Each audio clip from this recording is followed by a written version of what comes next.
वैज्ञानिकहरूले एउटा यस्तो वस्तुलाई नाम दिएका छन् जुन वास्तवमा छ पनि र छैन पनि। हेर्नुहोस्, जसरी सूर्यको वरिपरि पृथ्वी घुम्छ र पृथ्वीको वरिपरि चन्द्रमा घुम्छ। अब प्रश्न छ, त्यसो भए चन्द्रमाको वरिपरि के घुम्छ? यदि कुनै समयमा कुनै चन्द्रमाको वरिपरि अर्को सानो चन्द्रमा बन्न थाल्यो भने त्यसलाई मून वा सब मून भनिन्छ, अर्थात् चन्द्रमाको पनि चन्द्रमा। वैज्ञानिकहरूको अनुसार थ्योरिटिकल्ली यो सम्भव छ। यदि कुनै चन्द्रमा अत्यन्तै ठुलो र भारी छ र त्यसको ग्राभिटी पनि स्थिर छ भने त्यसको वरिपरि अर्को सानो पिण्डले स्टेबल अर्बिटमा परिक्रमा गर्न सक्छ।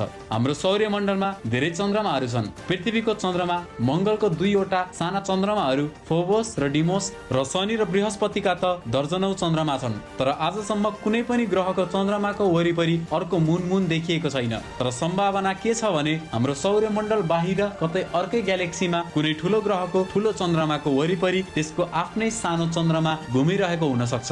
त्यो मूनको खोज जारी छ। सब्स्क्राइब नबिर्सी गर्नुहोला। जय नेपाल।